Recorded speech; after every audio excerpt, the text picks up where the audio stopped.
Bismillahirrahmanirrahim. Harajin sirkina. Babi na 30. Kar ku manta da like, comment, and gode. Wallahi zan cike maka gurbin da Nasirin ta bari. Ka amince ka aure ni.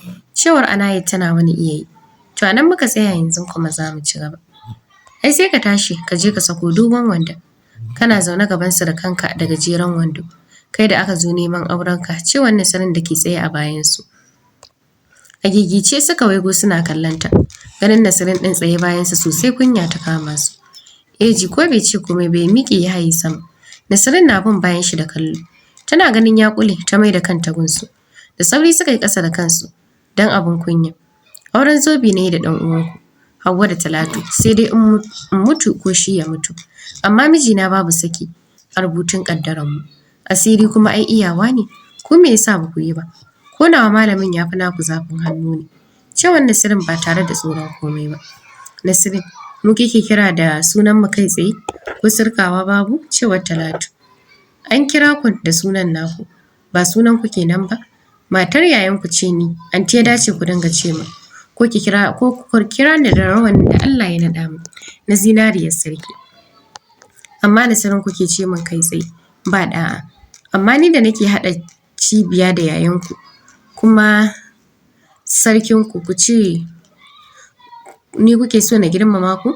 Talatu da Hauwa, an ƙi a girmama ku, cewar Nasirin. Takawa ta isa gaban Anaya, ta ce tana dariya. Namiji ya ce yana son ka ma ya ka ƙare Anaya, bare kuma a ce kai ne ka ce kana son shi.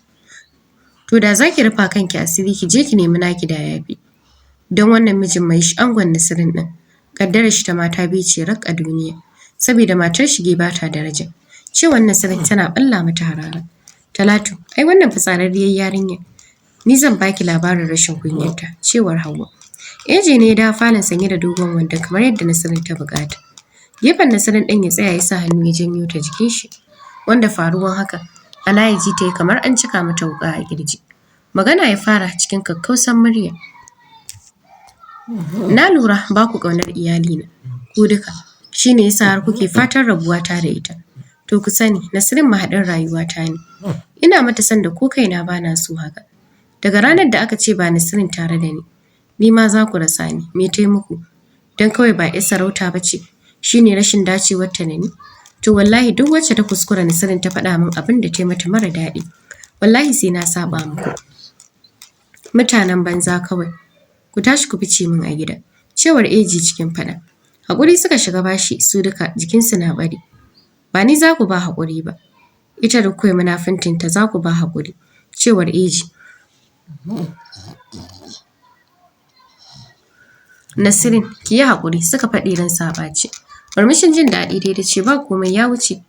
Sai ku nemi gafarar Allah wanda shi ne ya hana gulma da munafunci. Amma ni ba ku yi min komai ba. Tunda ba raba ni kuka yi da mijina abin alfahari na ba. Ta bari tana rungume Eji. Wayyo, haka suka miƙe suka baro gidan. Kowacce ran ta ɓaci.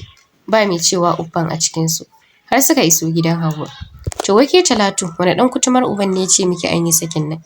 Da kika je gidan Momi. Cewa Hauwa rai ya ɓaci. Domin ita kaɗai ta san ɗacin da take ji a zuciyarta. Anta Hauwa, ya da zagi kuma. Naga ke ma cewa kika yi boka Eli ya ce miki za a yi sakin. Ya kike son ɗora min laifin ne kaɗai? Cewar Talatu a kufule. Naga ke har gidan Momi kika je kika da kika ce mana da gaske ne. Kika sa muka je muka yi abin kunya. Wallahi ban taɓa jin kunya a rayuwata kamar yau ba. Cewar Hauwa kamar za ta taki Talatu. Wannan duk laifin Anta Hafsa ne. Ita ce ta fara kawo munafuncin. Amma dan Allah ku bar maganan nan kar ku yi faɗa. Mu tsaya mu samu mafita guda ɗaya. Faɗan ba shi bane. Kunya dai kuma mun shata. Cewar Anaya. Laifinmu ne mu duka da muka yadda da Hafsa. Bayan dukkanmu ba wanda bai san munafuncin Hafsa ba. Kuma ta faɗi mana muka yadda. Yanzu sai dai mu yi addu'ar Allah ya kyauta gaba. Amma fa an sha kunya. Wallahi ban ji zuwan yarinyar nan ba. Cewar Hauwa tana tagumi. Yarinyar nan ba ƙaramar 'yar bariki ba ce. Wai fa cewa ta yaje ya sako wando. Wai mu ne surukansa. Mun je neman auren. Shi kuma sallaman ba kunya ya je ya sako wando. Wallahi ji ne kamar in nutse. Wallahi munafukai suna ƙoƙari. Cewar Talatu. Fashewa da dariya Anaya ta yi tana faɗin Anta Hauwa mai cewa ya yadda ƙwallon mangwaro ya huta da ƙuda. Har da cewa wai barkanmu. Cewar Anaya tana sake tuntsirewa da dariyar da ba shiri su ma suka fara yi wa kansu dariya. Yi dariya Anaya, ai dai duk akan ki ne. A ƙoƙarin mu na sa waye aure ki ne. Duk hakan ta faru. Shegiya da har kike da bakin yi mana dariya. Cewar Hauwa tana murmushi. Sun jima suna tattaunawa akan abin. Kafin daga bisani suka yanke shawarar su yi haƙuri har zuwa ranar da Eji zai koma Yola domin kama aiki. Sai su faɗa mai martaba ya yi wa Eji ɗin magana. Bayan fitar sa haƙuri Eji ya ta ba Nasira kan abin da ya faru, inda ta nuna masa ba komai kar ya damu. Kicin suka koma suka kammala girkin su cikin ɗakuna sannan suka fito. Alwala ya wuce masallaci saboda magariba ta yi ita kuma ta yi a gida. Bai dawo ba sai da aka yi sallar isha sannan ya shigo gaba ɗaya.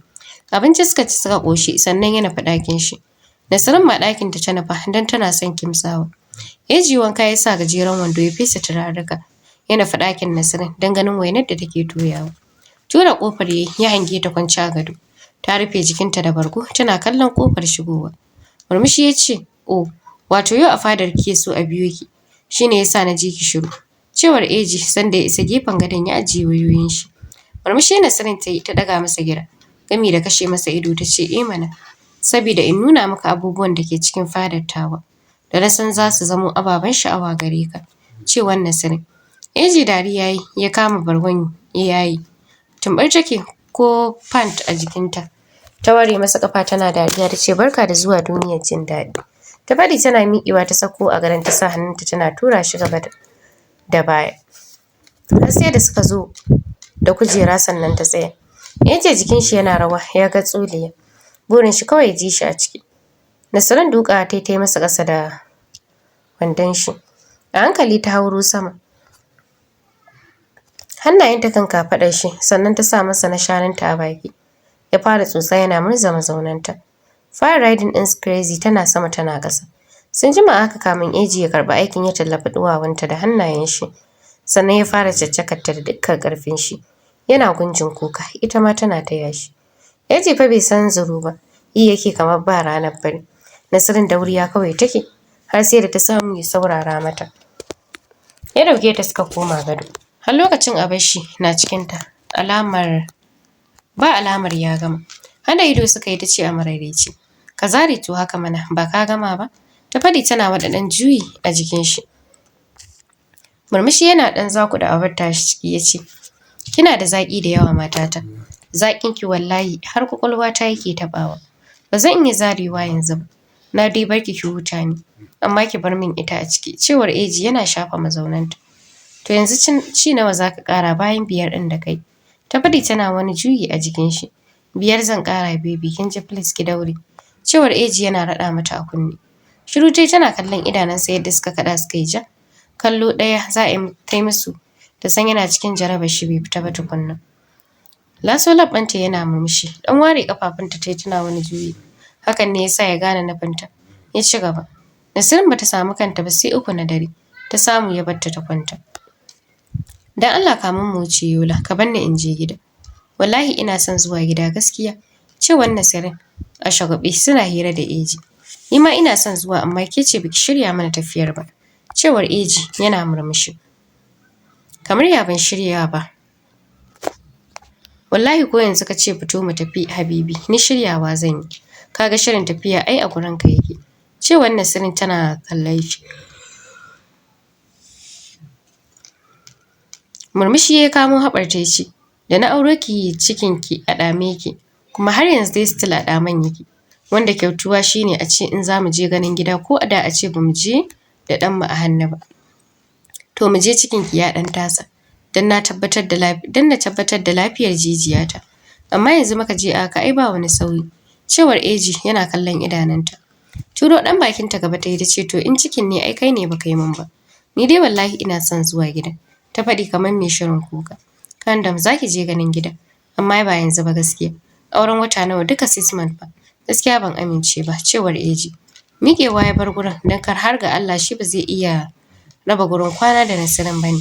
Yasa bai son su je gida, tunda ya san ba za ta yarda su je hotel tare ba. Nasirin ta ji haushin rashin amincewar shi. Don har kuka sai da ta yi. Don ta jima ba ta ga iyaye da yayyanta ba. Sai dai a waya. Ga malam ya hana kowa zuwa a cikinsu. Gurin ta wai sai ta haihu ga shari yanzu cikin an ƙi samuwa. Haka ta yi ni ba walwala tare da ita. Don tana son zuwa gurin 'yan uwanta. Don kar su ce ta samu ni'ima ta mance da su. Har suka zo bacci ba ta da walwala. Haka ya zo kwanciya da ita shi ma ba ta hana shi ba. Amma ba ta da walwala. Haka ya kiɗansa yarwansa shi kaɗai. Ba tare da ya ji daɗin abin ba. Yana sauka akan ta ja bargo ta rufe jikinta. Wutar gefen gadon ya kunna yana kallon Nasirin ɗin. Wadda ta yi kicin da fuska. Murmushi ya dube ta ya ce saboda na ce ba za ki gida ba shine kika ban abinci ba magi ko? Ya faɗi yana janyo ta jikin shi. Ƙoƙarin ƙwacewa take a jikin nashi ta ce ni wallahi na sa magi. Ai in ba magi ko ciwa ba zai ba kuma na ga ai taskacin ne. Kuma batun zuwa gida tun da ka ce ba za ni ba ai baka ji na sake cewa komai ba. Cewar Nasirin. Cikar ka mutu sunan abincin. Kuma da yake cewa wai ai biki ce komai ba. Ai hanyar da kika ɗauko tana na cin abinci mai daɗi Nasirin. Ai hanyar kashe ni ne. Gwara a ce ko zagi ni na nema a ce kina yi. Cewar Eji yana kallon ta. To mai saurare za mu dakata a nan.